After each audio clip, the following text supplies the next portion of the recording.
Solve triangles using the law of cosines. Okay, so this is similar to the law of sines, but definitely different. It's the law of cosines. So here's our first problem. I have it written down. It's trying to find AC, which is the side that is down here. First thing you want to do on these problems is actually label your sides. So if this is angle B, this is side B. If this is angle C, this is side C. And this is angle A, this is side A. And also, I want you to pause the video and copy down this set of equations. They're all related. There's a pattern. Let's look at the first one. You can see A is equal to B squared plus C squared. That's just like the Pythagorean theorem, except there's a bunch of stuff on the outside here. If you notice, it's minus 2 every single time times 2 sides, but those sides, CS is times B, is the same one over here. This is times A. Well, guess what's right here? A. This is times A, and that's A. Go to the top. B times C. Well, we have a C here. C and C, B and B. So whatever these two letters are, they're going to match up over here as well. And it's also not the one that's over here.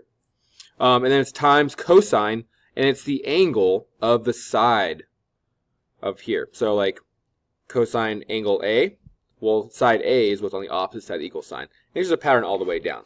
So this problem, we're trying to find side AC, which is side B. So we're going to use the middle equation. We're picking the middle of the equation because if you look through here, we're looking for B squared. So it's one unknown. But if we go through here, we have everything else that we need. And you kind of want to start with the angle. What angle do we have? Well, we have angle B. Do we have angle A? Sorry, side A. And the answer is side A is over here. We do have that. Do we have side C? Yes, we do. Well, A and C are the same things. The only thing we're missing is B. It's also what we're trying to solve for, too. So we're going to be using that middle equation. So it's going to be B squared is equal to A squared, which is 16. So I'm just going to, oh, you guys can't see my B squared. My B squared. So my A squared is 16, so we'll do 16 squared. My C is 11, so plus 11 squared. And then minus 2AC, so minus 2 times A times C. Finally, times cosine B. Cosine of B, which is 86 degrees. All right. So let's put all of this in the calculator. So we have B squared, which is 16 squared, plus 11 squared, minus 2 times 16 times 11 times cosine of 86. So we get 352.4457. So we have B squared is equal to that number.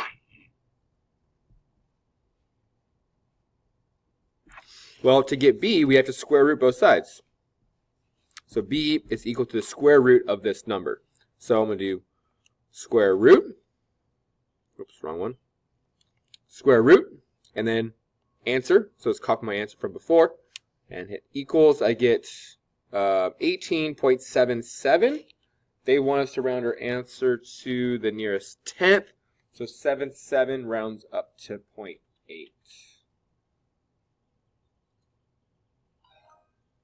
All right, next question. All right, second question. Find measure angle B, round to the nearest degree, so whole number. All right, so this time we don't have a angle. We're trying to find the angle. So we're trying to find measure angle B. I have that written down right here. So our unknown is here.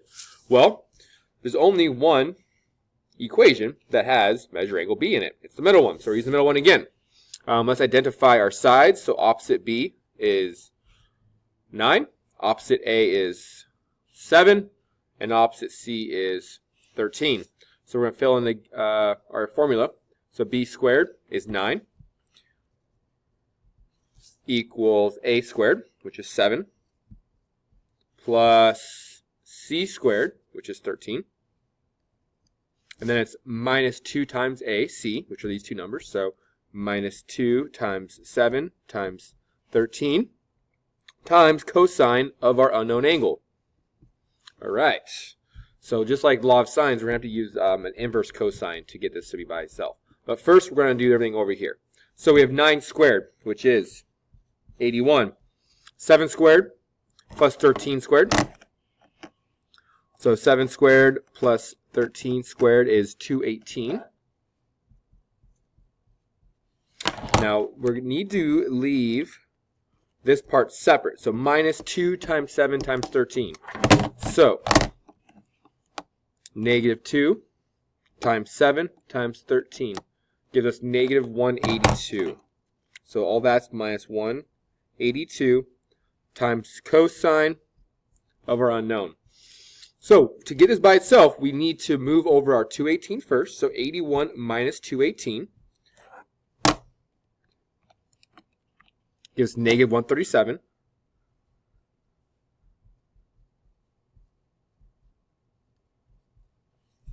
And that's equal to negative 182 times cosine of x. And then we're going to divide both sides by negative 182. So we have negative 137 divide by negative 182. We get 0.7524723, and that's what cosine x is equal to. So cosine x is equal to this big decimal, 7527. You don't actually have to write it down because we can just do inverse of cosine, and our answer equals 41.17. It said nearest degree, so we are not rounding, so it's just 41 degrees.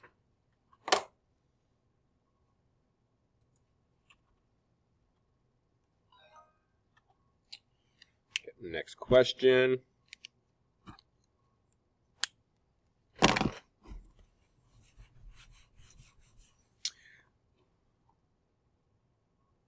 Find AB, round to the nearest tenth.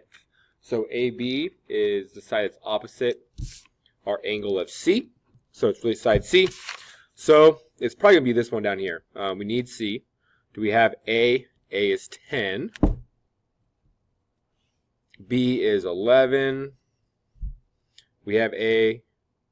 Oops, sorry, we're down here. We have A, we have B, and then cosine of C is 47. So we have everything except for C squared. So that's our formula we're going to use. So C squared, our unknown. A squared plus B squared.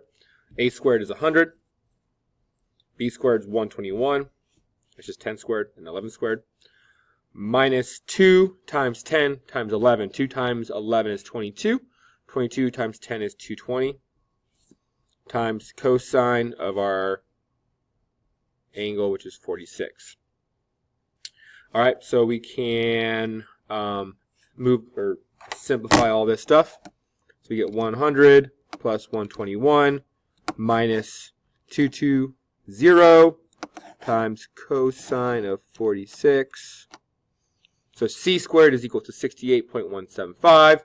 We need to take the square root of that number to get C by itself. So we get 8.25. I think it said round to the nearest tenth. So 825 is 8.3.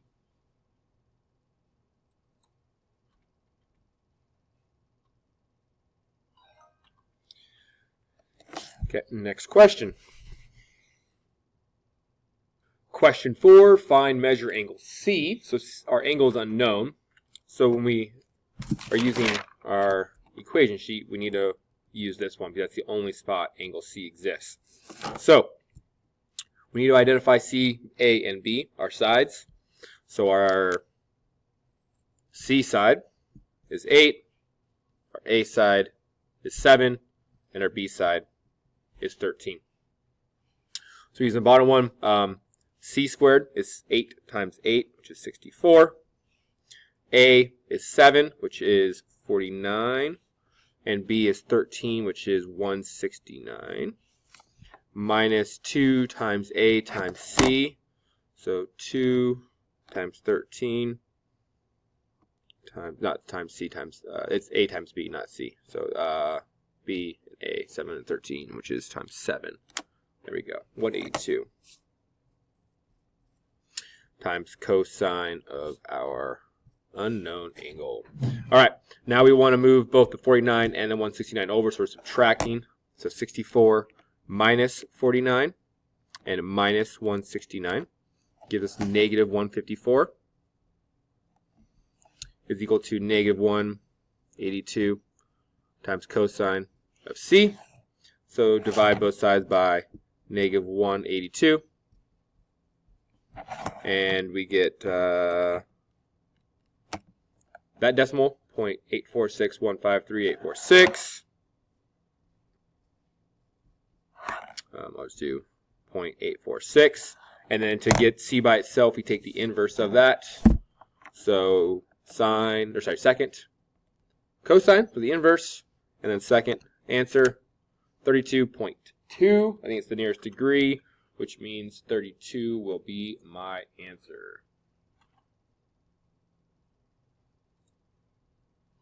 And we're done.